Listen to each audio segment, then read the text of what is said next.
Lieutenant सागर ने अपना कीचड़ से सना चमड़े का दास्ताना उतारकर ट्रक के दरवाजे पर पटकते हुए कहा, गुरुंग, तुम गाड़ी के साथ ठहरो, हम कुछ बंदोबस्त करेगा।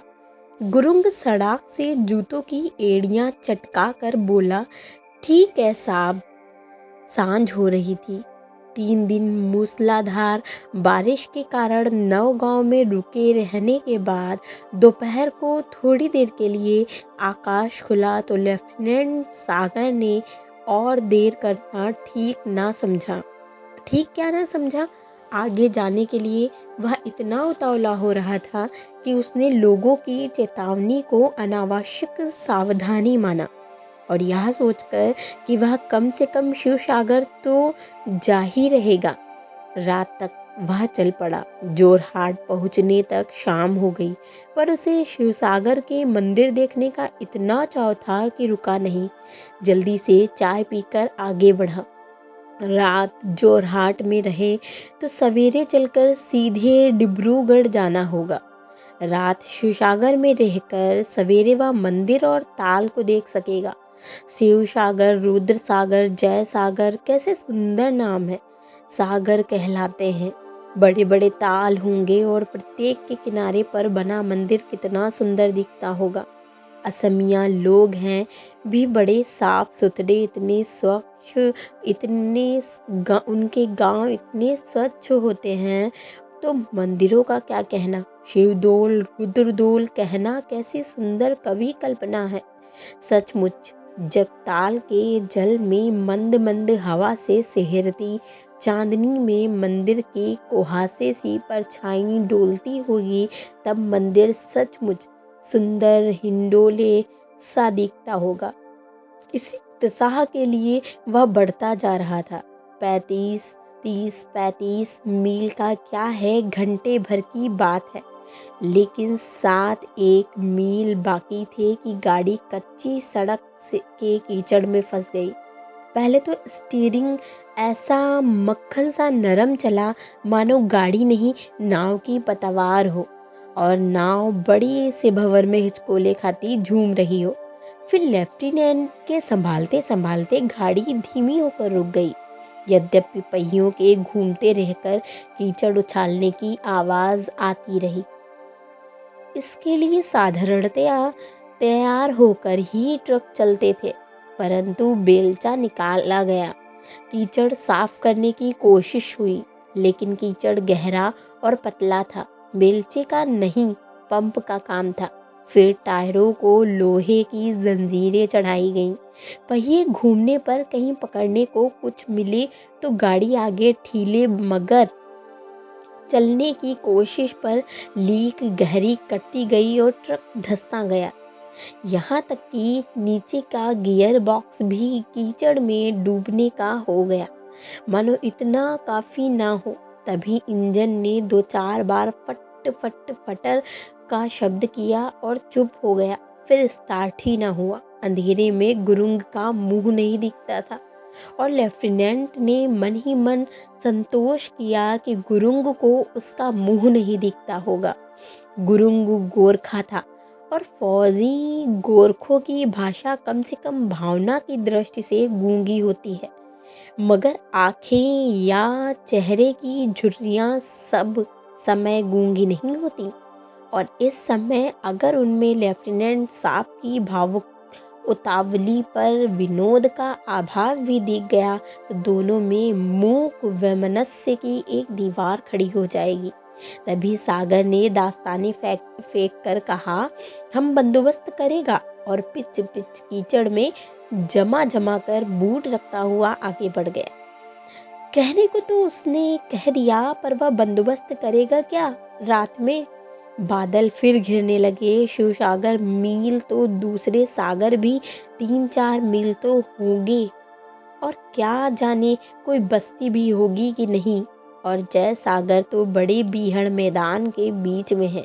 उसने पढ़ा कि उस मैदान के बीच में ही रानी जयमती को यंत्रणा दी गई थी कि वह अपने पति को बता दे 5 लाख उसे देखने इकट्ठे हुए थे और कई दिनों तक रानी को सारी जनता के सामने सताया गया और अपमानित किया गया था। एक बात हो सकती है कि पैदल ही शिव सागर चला जाए, पर उस कीचड़ में पिच पिच 7 मील, उसी में भोर हो जाएगी, फिर तुरंत गाड़ी के लिए वापस जाना पड़ेगा। फिर नहीं, वह बेकार है। दूसरी सूरत, रात गाड़ी में ही सोया जा सकता है, पर गुरुंग वह भूखा ही होगा। कच्ची रसद तो होगी, पर बनाएगा कैसे? सागर ने तो गहरा नाश्ता किया था, उसके पास बिस्कुट वगैरह भी है, पर अफसरी का बड़ा कायदा है कि अपने मातहत को कम से कम खाना तो ठीक खिलाए। शायद आसपास कोई गांव हो। कीचड़ में कुछ पता ना लगता था कि सड़क कितनी है, अगल बगल का मैदान कितना। पहले तो 2-4 पेड़ किनारे किनारे थे, पर अब वह भी नहीं। दोनों ओर सपाट सूना मैदान था और दूर के पेड़ भी ऐसे धुंधले हो गए थे कि भ्रम हो कहीं चश्मे पर नमी की ही करामात तो नहीं है। अब रास्ता जानने का एक ही तरीका था, जहाँ कीचड़ कम गहरा हो वहीं सड़क। इधर उधर हटते ही पिंडलियां तक पानी में डूब जाती थी और तब वह फिर धीरे धीरे पैर से टटोल कर मध्य में आ जाता था। यह क्या है? हाँ, पुल सा है। यह रेलिंग है, मगर 2 पुल हैं समकोण बनाते हुए। क्या 2 रास्ते हैं? कौन सा पकड़े? एक कुछ ऊंचा जमीन की ओर जाता जान पड़ता था। ऊंचे पर कीचड़ कम होगा, इस बात का ही आकर्षण काफी था। फिर ऊंचाई पर से शायद कुछ दिख भी जाए। सागर उधर ही चल पड़ा। पुल के पार ही सड़क पर एक छोटी उठी हुई पटरी सी बन गई। तनिक आगे उसमें कई मोड़ से आए। फिर जैसे धान खेत में कहीं कहीं कई एक छोटे छोटे खेत एक साथ पड़ने पर उनकी मेड़ मानो एक साथ कई और जाती जान पड़ती हैं। इसी तरह वह पटरी भी कई और को जाती सी जान पड़ी। सागर मानो एक बिंदु पर खड़ा है, जहाँ से कई रास्ते हैं, प्रत्येक के दोनों ओर जल मानो अथाह समुद्र में पटरियां बिछा दी गई हैं। सागर ने एक बार चारों ओर नजर दौड़ाई शून्य। उसने फिर आंखों की कोरी कसकर झांक कर देखा। बादलों की ओर रेखा में कुछ अधिक घनी सी रेखा उसे दिखी। बादल ऐसे समकोण नहीं हो सकता, नहीं, यह इमारत है। सागर उसी ओर को बढ़ने लगा। रोशनी नहीं दिखती, पर शायद भीतर कोई हो। पर जो जो वह निकट जाता उसकी आशा धुंधली पड़ गई। यह असमिया घर नहीं हो सकता। इतने बड़े घर अब कहाँ हैं? फिर यहाँ जहाँ बांस और फूस के बासे ही हो सकते हैं, ईंट के घर नहीं। अरे यह तो कोई बड़ी इमारत है, क्या हो सकती है? मानोस के प्रश्न के उत्तर में ही सहसा आकाश में कुछ फीका पड़ा और सहसा धुंधला सा चांद भी झलक गया। उसके अधूरे प्रकाश में सागर ने देखा एक बड़ी सी ऊपर से चपटी सी इमारत, यानी 2 मंजिला बरादरी बरामदे से, जिसमें कई एक बार महराबे एक के बीच एक, मानो आकाश झांक दिया। सागर ठिठक कर क्षण भर उसे देखता रहा। सहसा उसके भीतर कुछ जागा, जिसने इमारत को पहचान लिया। यह तो अहोम राजाओं का क्रीड़ा भवन, क्या नाम है? रंगमहल? नहीं, हवा महल? नहीं, ठीक याद नहीं आता, पर यह बड़े पठार के किनारे पर है, जिसमें जयमती एकाएक हवा सनसना उठी। आसपास के पानी में जहां तहां नरसल के झाप थे, झुक कर फुसफुसा उठे। जैसे राजा के आने पर भृत्यों सेवकों में एक सिरहन दौड़ जाती है, वैसे ही एकाएक यहाँ लक्ष्य करके कि चांद फिर छिपा जा रहा है, सागर ने घूम कर चिन्ह लेना चाहा कि ट्रक किधर कितनी दूर है, पर वह अभी यहाँ नहीं तय कर सकता था कि कहाँ क्षितिज है जिसके नीचे पठार है, ऊपर आकाश या मेघालय की चांद छिप गया है। और अगर उसने खूब अच्छी तरह पहचान न रखा होता तो रंग महल या हवा महल भी खो जाता। महल में छत होगी, वहाँ सूखा होगा, वहाँ आग भी जल सकती है, शायद बिस्तर लाकर सोया भी जा सकता है। ट्रक से तो यही अच्छा रहेगा, गाड़ी को तो कोई खतरा नहीं। सागर जल्दी जल्दी आगे बढ़ने लगा। रंगमहल बहुत बड़ा हो गया था। उसकी कुर्सी ही उतनी ऊंची थी कि असमिया घर उसकी ओट में छिप जाए। पक्के फर्श पर पैर पड़ते ही सागर ने अनुमान किया 30-35 सीढ़ियां होंगी। सीढ़ियां चढ़कर वह असली ड्योढ़ी तक पहुंचाएगा। ऊपर चढ़ते चढ़ते हवा चीख उठी कई मेहराबों से, मानो उसने गुर्रा कर कहा, कौन हो तुम? इतनी रात गए मेरा एकांत भंग करने वाले। विरोध को फुत्कार का यह थपेड़ा इतना सच्चा था कि सागर मानो फुसफुसा ही उठा, मैं सागर आसरा ढूंढता हूँ, रैन बसेरा। पोपले मुंह का बूढ़ा जैसे खिखिया कर हंसे, वैसे ही हवा हंस उठी, ही खी खी खी खी। यह हवा महल अहोम राजा का लीला सागर, अहोम राजा का व्यसनी विलासी, जहाँ इंद्रिय से जीवन की लिसड़ी बोटी से छहा रसा को चूस कर उसे झिंझोड़ कर फेंक देने वाले नृशंस लील पिशाचों का यहाँ आसरा, यहाँ बसेरा, ही खी। सीढ़ियों की चोटी से मेहराबों के तले खड़े सागर ने नीचे और बाहर की ओर देखा। शून्य, महाशून्य, बादलों से बादलों में बसी नमी और ज्वाला से प्लवन, व्रज और बिजली से भरा हुआ शून्य। क्या उसी की गुड़गुड़ाहट हवा में है या फिर नीचे फैले नंगे पठार की? उसके नितंबों पर दिन भर सड़ सड़ पानी के कोड़ों की बौछार पड़ती है। उसी पठार का आक्रोश, सिसकन, रिरियाहट। इसी जगह, इसी मेहराब के नीचे कभी अधनंगे अहोम राजा ने अपने गठीले शरीर को दर्प से अकड़ाकर सितार की खूंटी की तरह उमेट कर बाएं हाथ से अंगूठे की कमरबंद में अटकाकर सीढ़ियों पर खड़े क्षत शरीर राजकुमारों को देखा होगा, जैसे कोई सांड खसिया बैलों के झुंड को देखे। फिर दाहिने हाथ की तर्जनी को उठाकर दाहिने भ्रू को तनिक सा कुंचित करके संकेत से आदेश दिया गया कि यंत्रणा को और कड़ी होने दो। लेफ्टिनेंट सागर की टांगे मानो शिथिल हो गईं। वह सीढ़ी पर बैठ गया, पैर उसने नीचे को लटका दिया, पीठ मेहराब के निचले हिस्से से टेक दी। उसका शरीर थक गया था। दिन भर स्टीयरिंग पर बैठे बैठे और 250 मील तक कीचड़ की सड़क से बनी लीकों पर आंखें जमाए रहने से आंखें भी ऐसे चुनचुना रही थीं मानो उसमें बहुत बारीक पिसी हुई रेत डाल दी गई हो। आंखें बंद भी वह करना चाहे और बंद करने में भी क्लेश भी हो, वह आंख खुली रहकर भी किसी तरह पीठ को समेट ले या बंद करके देखता रह सके।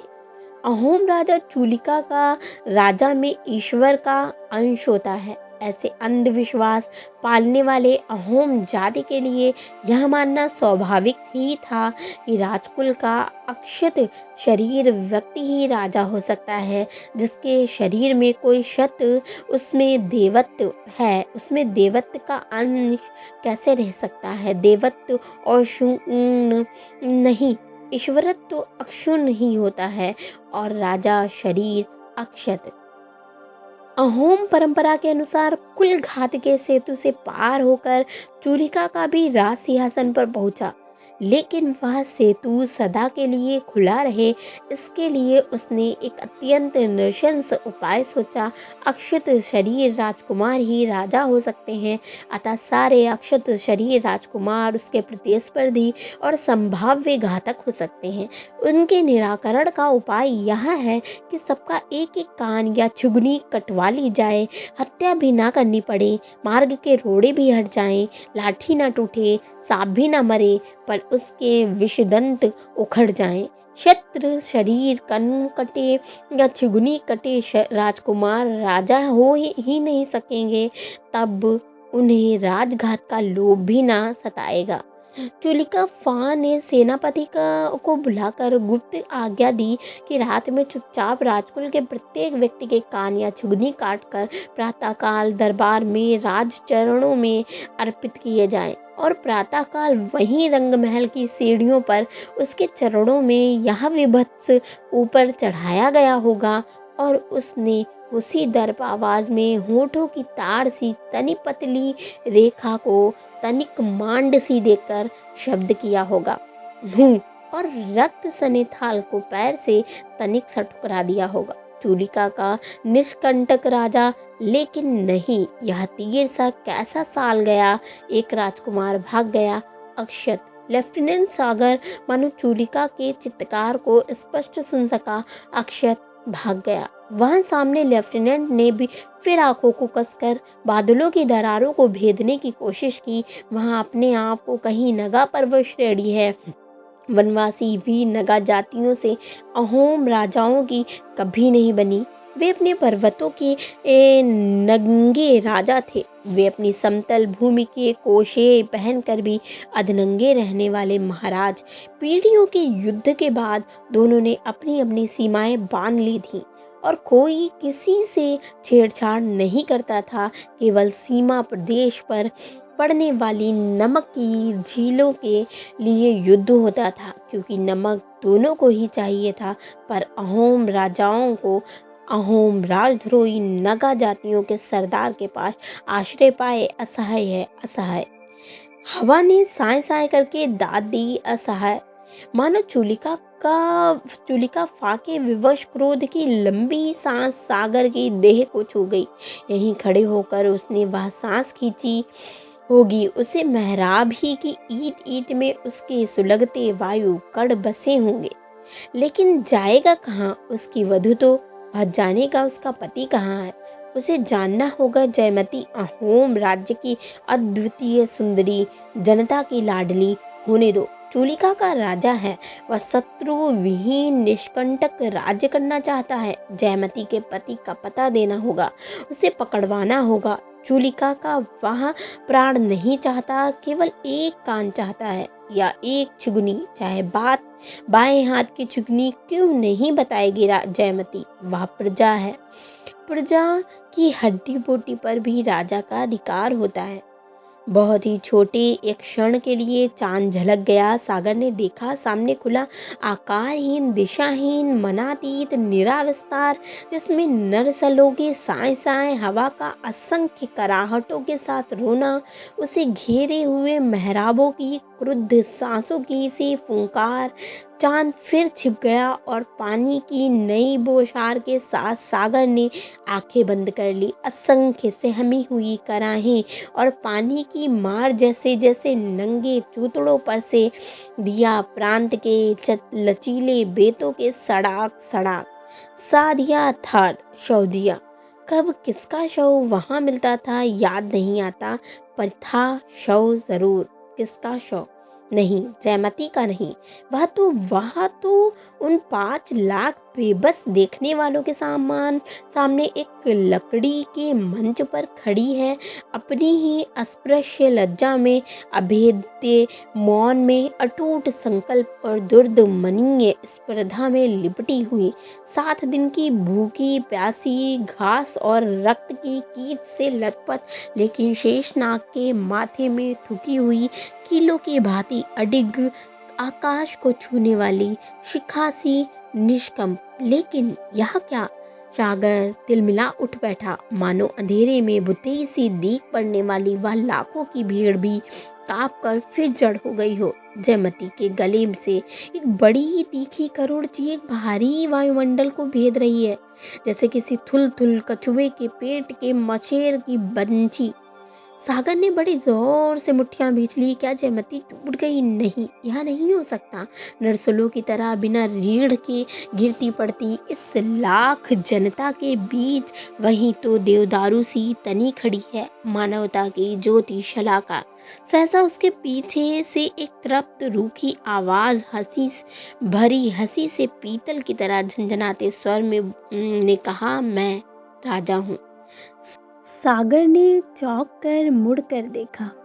सुनहला रेशमी वस्त्र, रेशमी उत्तरीय, सोने की कंठी और बड़े बड़े अनगढ़ पन्नों की माला पहने अधनंगा एक व्यक्ति उसकी ओर ऐसी दया भरी अवज्ञा से देख रहा था, जैसे कोई राह किनारे के कृमि कीट को देखे। उसका सुगठित शरीर, छेनी से तराशी हुई चिकनी मांसपेशियां, दर्प स्फीत नशाएं तेल सी चमक रही थी। आंखों की कोर में लाली थी जो अपनी अलग बात कहती थी। मैं मद भी हो सकती हूँ, गर्व भी, विलास लोलुपता भी, और नीरी नृशंस नर रक्त पिपासा भी। टुकुर टुकुर देखता रहा, ना हिल सका, ना उठ सका। वह व्यक्ति फिर बोला, जयमती हूँ जयमती। अंगूठी और तर्जनी की चुटकी बनाकर उसने झटक दी, मानो हाथ का मैल कोई मसल कर फेंक दे। बिना क्रिया के भी वाक्य सार्थक होता है, कम से कम राजा का वाक्य। सागर ने कहना चाहा, नृशंस, राक्षस, लेकिन उसकी आंखों की लाली में एक बाध्य करने वाली प्रेरणा थी।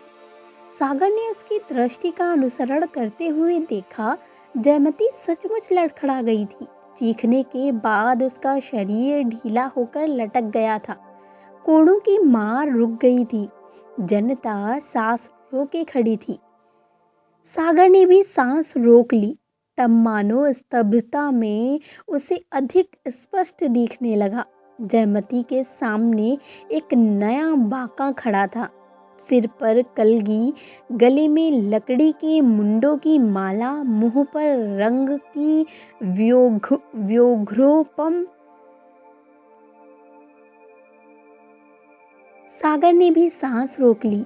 तब मानो स्तब्धता में उसे अधिक स्पष्ट दिखने लगा। जयमती के सामने एक नया बांका खड़ा था। सिर पर कलगी, गले में लकड़ी के मुंडों की माला, मुंह पर रंग की व्याघ्रोपम रेखाएं, कमर में घास की चटाई की कौपीन, हाथ में बर्छी, और वह जयमती से कुछ कह रहा था। सागर के पीछे एक दर्प स्फीत स्वर फिर बोला, चूलिका फा के विधान में हस्तक्षेप करने वाला वह ढीठ नगा कौन है? पर सहना उस नगे व्यक्ति का स्वर सुनाई पड़ने लगा और सब चुप हो गए। जयमती, तुम्हारा साहस धन्य है। जनता तुम्हें देवी मानती है, पर और अपमान क्यों सहो? राजा का बल अपार है। कुमार का पता बता दो और मुक्ति पाओ। अब की बार रानी चीखी नहीं। शिथिल शरीर फिर एक बार कराह कर रह गई। नगा वीर फिर बोला, चूलिका का केवल अपनी रक्षा चाहते हैं, कुमार के प्राण नहीं। एक कान दे देने में क्या है? यह चुगनी उतना तो कभी खेल में या मल्ल युद्ध में भी जा सकता है। रानी ने कोई उत्तर नहीं दिया। चूलिका का डरपोक है, डर नृशंस होता है, पर तुम कुमार का पता बताकर अपनी मान रक्षा और पति की प्राण रक्षा कर सकती हो। सागर ने पीछे सुना है, और मुड़कर देखा। उस व्यक्ति के चेहरे पर एक क्रूर कुटिल मुस्कान खेल रही है। सागर ने उद्धत होकर कहा, क्या? वह व्यक्ति तनकर खड़ा हो गया। थोड़ी देर सागर की ओर देखता रहा, मानो सोच रहा हो इसे क्या उत्तर दे। फिर और भी कुटिल ओठों के बीच से बोला, मैं चूलिका फा, डरपोक, अभी जानेगा, पर अभी तो मेरे काम की ही कह रहा है। नगा वीर जयमती के और निकट जाकर धीरे धीरे कुछ कहने लगा। चूलिका फा ने भौं से कोड़कर कहा, क्या फुसफुसा रहा है? सागर ने आगे झुककर सुन लिया। जयमती कुमार तो अपने मित्र नगा सरदार के पास सुरक्षित है। चूलिका फा तो उसे पकड़ ही नहीं सकता। तुम पता बताकर अपनी रक्षा क्यों ना करो? देखो तुम्हारी कोमल देह। आवेश में सागर खड़ा हो गया, क्योंकि उसके कोमल देह में एक बिजली सी दौड़ गई और उसने तन कर सहसा नगा वीर की ओर उन्मुख होकर कहा, कायर, नपुंसक, तुम नगा कैसे हुए? कमर तो अमर है। किरीड़ा चूलिका का उन्हें कैसे छुएगा? मगर लोग क्या कहेंगे? कुमार की रानी जयमती ने देह की यंत्रणा से घबरा कर उनका पता बता दिया। हट जाओ, अपना कलंकी मुंह मेरे सामने से दूर करो। जनता में तीर सिहरन दौड़ गई। नरसल बड़ी जोर से कांप गए। गंदले पानी में एक हलचल उठी, जिससे लहराते गोल वृत्त फैले कि फैलते ही गए। हवा फुंकार उठी, बड़ी जोर की गड़गड़ाहट हुई। मेघ और काले हो गए। यह निरी रात है कि महानिशा की अंतरणा की रात, 7वीं रात की 9वीं रात।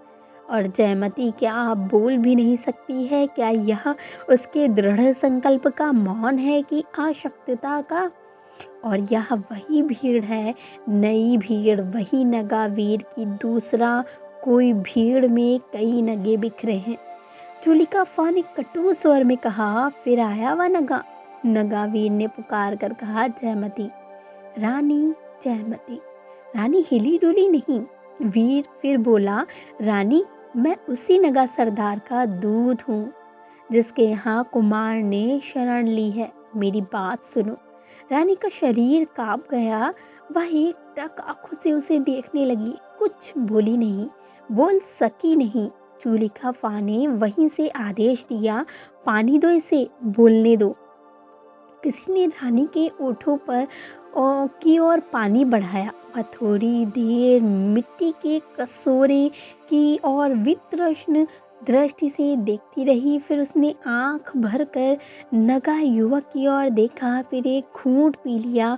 तभी चूलिका फा ने कहा, बस एक एक घूंट, अधिक नहीं। रानी ने एक बार दृष्टि चारों ओर लाख लाख जनता की ओर दौड़ाई, फिर आंखें नगा युवक पर गड़ाकर बोली, कुमार सुरक्षित हैं। और कुमार की यह लाख लाख प्रजा जो उनके लिए आंखें बिछाए, एक नेता के लिए जिसके पीछे चल कर आतताई का राज्य उलट दे, जो एक आदर्श मांगती है, मैं उसकी आशा तोड़ दूं, उसे हरा दूं, कुमार को हरा दूं। वह क्षण भर चुप हुई। चूलिका फा ने एक बार आंख दौड़ाकर सारी भीड़ को देख लिया। उसकी आंख कहीं नहीं टिकी, मानो उस भीड़ में उसे टिकने लायक कुछ नहीं मिला। जैसे रेंगते कीड़ों पर दीठ नहीं जमती। नगा ने कहा, प्रजा तो राजा चूलिका फा की है ना? रानी ने फिर उसे स्थिर दृष्टि से देखा, फिर धीरे धीरे कहा, चूलिका, और फिर कुछ ऐसे भाव से अधूरा छोड़ दिया कि उसके उच्चारण में मुंह दूषित हो जाएगा। फिर कहा, यह प्रजा कुमार की है, पर तू तू तू तो नगा नहीं, तू तो उस गिद्ध की प्रजा है। जा, उसके गंदे पंजे को चाट। रानी की आंखें चूलिका फा की ओर मुड़ी, पर उसकी दीठ ने उसे छुआ नहीं। जैसे किसी गिलगिली चीज की ओर आंखें चढ़ाने में भी घिन आती है। नगा ने मुस्कुराकर कहा, कहाँ है मेरे राजा? चूलिका फा ने वहीं से पुकार कर कहा, मैं यहाँ हूँ। अहोम राज्य का एक क्षत्र शासक नगा युवक साहस उसके पास चला आया। सागर ने देखा, भीड़ का रंग बदल गया, वैसे ही अंधकार, वैसा ही अथाह प्रसार, पर उसमें जैसे कहीं व्यवस्था। भीड़ में जगह जगह नया दर्शक बिखरे, पर बिखरेपन में भी एक माप। नगा ने पास से कहा, मेरे राजा। एकाएक बड़ी जोर की घड़घड़ाहट हुई। सागर खड़ा हो गया। उसने आंखें फाड़ कर देखा। नगा युवक सहसा बर्छी के सहारे कई एक सीढ़ियां फांद कर चूलिका फा के पास पहुंच गया।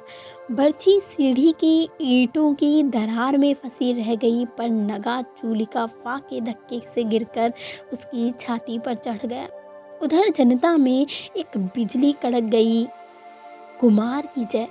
किसी ने फांद कर मंच पर चढ़कर घोड़ा लिए जल्लादों को गिरा दिया है। किसी ने अपने अंग वस्त्र जयमती पर डाला है और कोई उसके बंधन की रस्सी टटोल रहा है।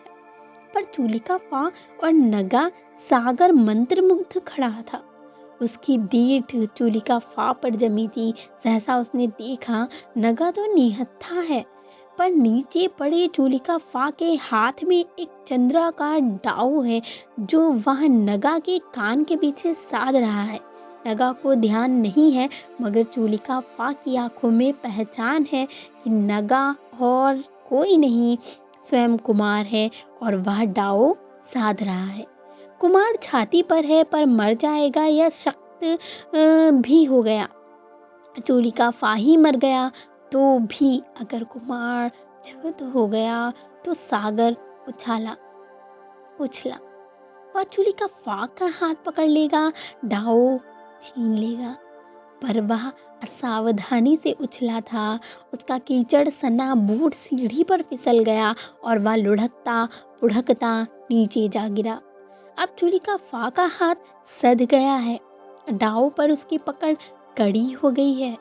अब लेफ्टिनेंट सागर ने वहीं पड़े पड़े कमर से रिवॉल्वर खींचा और शिस्त लेकर दाग दिया, धाएं। धुआं हो गया, हटेगा तो दिखेगा, पर धुआं हटता क्यों नहीं? आग लग गई, रंग महल जल रहा है, लपटें इधर उधर दौड़ रही हैं। क्या चोलिका का फा जल गया? और कुमार, क्या यह कुमार की जय ध्वनि है कि जयमती की यह अद्भुत रोमांचकारी गूंज, जिसमें मानो वह डूबा जा रहा है? नहीं, उसे संभलना होगा। लेफ्टिनेंट सागर सहसा जाग कर उठ बैठा, एक बार हक्का बक्का होकर चारों ओर देखा, फिर उसकी बिखरी चेतना केंद्रित हो गई। दूर से 2 ट्रकों की 2 जोड़ियां बत्तियां पूरे प्रकाश से जगमगा रही थी और एक से सर्च लाइट इधर उधर भटकती हुई रंग महल की सीढ़ियों को क्षण क्षण ऐसे चमका देती थी मानो बादलों से पृथ्वी तक किसी वज्र देवता के उतरने का मार्ग खुल जाता है। दोनों ट्रकों के हॉर्न पर पूरे जोर से बजाए जा रहे थे। बौछार से भीगा हुआ बदन झाड़कर लेफ्टिनेंट सागर उठ खड़ा हुआ। क्या वह रंग महल की सीढ़ियों पर सो गया था? एक बार आंखें दौड़ाकर उसने मेहराब को देखा। चांद निकल आया था, मेहराब की ईंटें दिख रही थीं, फिर धीरे धीरे उतरने लगा। नीचे से आवाज आई, साब, दूसरा गाड़ी आ गया, टो करके ले जाएगा। सागर ने मुंह उठाकर सामने देखा और देखता रह गया। दूर चौरस ताल चमक रहा था, जिसके किनारे पर मंदिर भागते बादलों के बीच में कांपता हुआ मानो शुभ्र चांदनी से ढका हुआ हिंडोला, क्या एक रानी के अभिमान का प्रतीक जिसने राजा को बचाया, या एक नारी के साहस का जिसमें पुरुष का पथ प्रदर्शन किया, या कि मानव मात्र को अदम्य स्वतंत्रता प्रेरणा का अभीत अजय जय दोल। दिल्ली, सितंबर 1950। तो यह थी कहानी शरणदाता अज्ञेय की। विभाजनकालीन पृष्ठभूमि पर लिखी गई यह कहानी बहुत ही मार्मिक है, बहुत ही मार्मिक के साथ, मार्मिकता कपूट होने के साथ साथ बहुत ही संवेदनशील कहानी भी है। हिंदू, मुस्लिम और सिख, इन सब ने किस तरह से विभाजनकालीन पृष्ठभूमि में उस समय का, उस पृष्ठभूमि पर अपना समय व्यतीत किया, किस तरह से दंगे झेले, किस तरह से यातनाएं झेली और किस तरह से अपने सामने ऐसे ऐसे कृत्य होते देखे हैं कि जो हमारे मन मस्तिष्क को झंझावत कर देते हैं। मस्तिष्क खंड छेदन की ऐसी मार्मिक दृश्य प्रस्तुत हुए हैं इस कहानी में कि रोंगटे खड़े हो जाते हैं। तो विभाजनकालीन पृष्ठभूमि पर यह कहानी थी और यह बहुत लंबी कहानी है।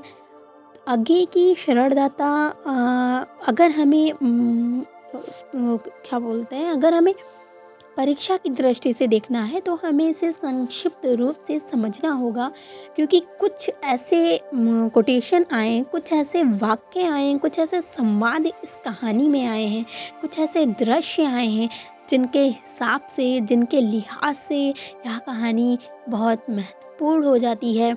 जैसे कि सरदार जी और पाठक जब बात एक जगह करते हैं, लेखक एक जगह बात करते हैं सॉरी, तो वहाँ पे भी हमें बहुत संवाद, बहुत अच्छे अच्छे संवाद देखने को मिलते हैं जो हमारे परीक्षा की दृष्टि से बहुत इम्पोर्टेंट हो जाते हैं। तो वहाँ कुछ संवाद कहानी के कुछ अंश और कहानी का संक्षिप्त रूप से संक्षिप्तीकरण लेकर मैं बहुत जल्द उपस्थित होंगी और उसमें मैं मुख्य मुख्य बिंदुओं पर हम चर्चा करेंगे। आगे की शरणदाता पर लगभग आधे घंटे का वीडियो में हम इस पूरी कहानी को डिस्कस कर लेंगे। कहानी बहुत लंबी है लेकिन हमें कुछ ऐसे बिंदु समझने हैं और सारांश एक बार देखना होगा कि इस कहानी का सारांश क्या है। कहानी अगर आप स्टार्टिंग से पढ़िए तो स्टार्टिंग से विभाजनकालीन दंगों पर ही कहानी है। सारा देवेंद्र लाल का जो भी है वो कहानी है।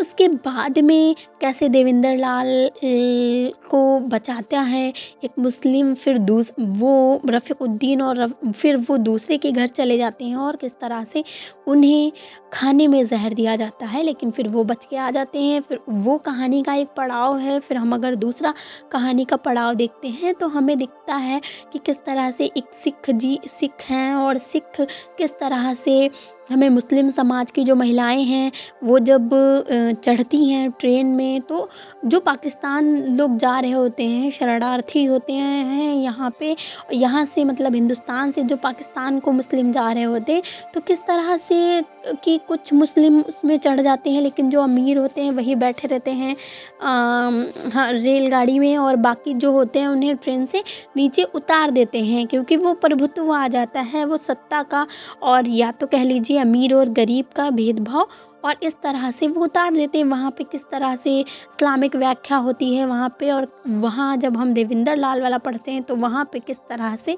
व्याख्या होती है।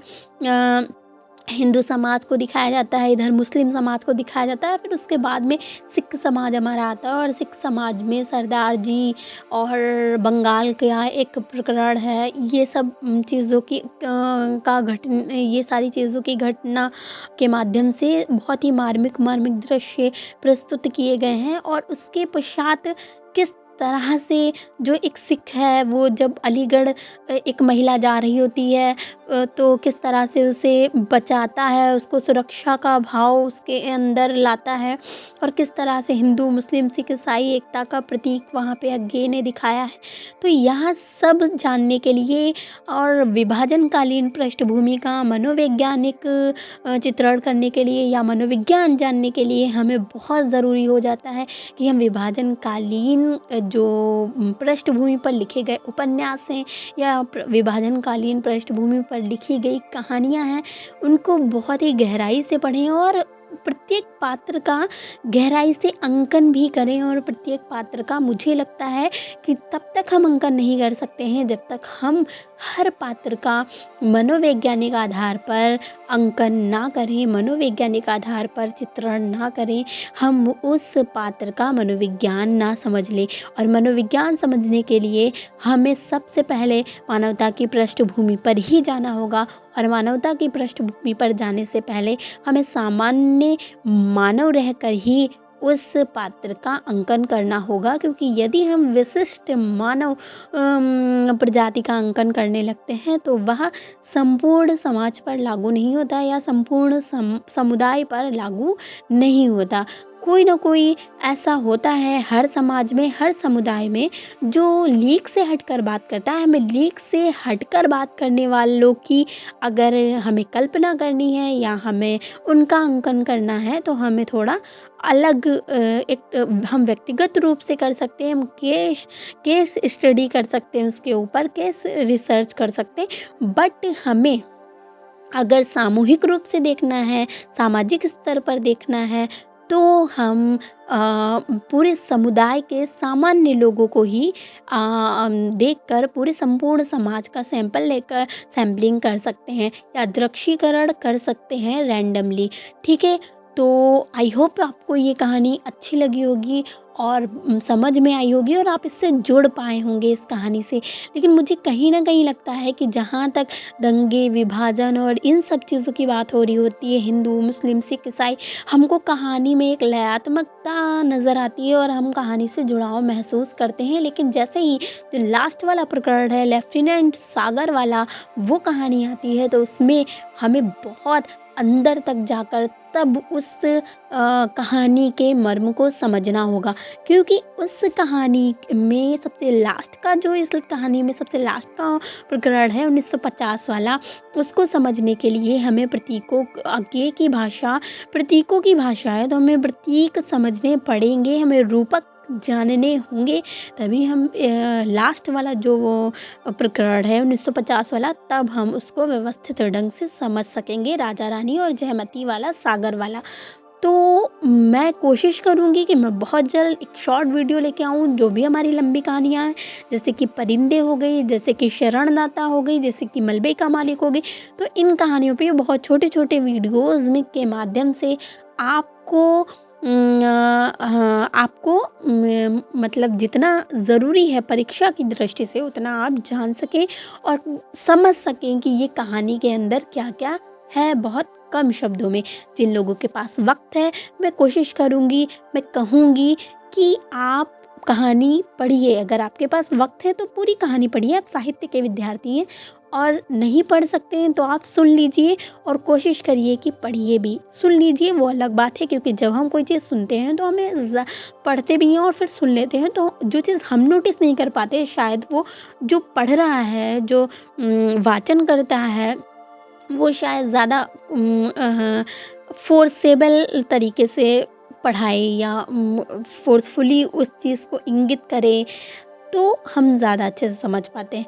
तो पढ़ते रहिए और खूब सारा अपना ख्याल रखिए, और साहित्य के क्षेत्र में निरंतर अग्रसर रहिए, प्रयासरत रहिए, और जितना हो सके आप पढ़िए, बहुत सारा पढ़िए। बहुत बहुत धन्यवाद आपको इतना सारा वक्त देने के लिए, बहुत धन्यवाद। चलते हैं, मिलेंगे बहुत जल्द अगले वीडियो में अगली किसी विधा पर चर्चा लेकर। तब तक के लिए धन्यवाद।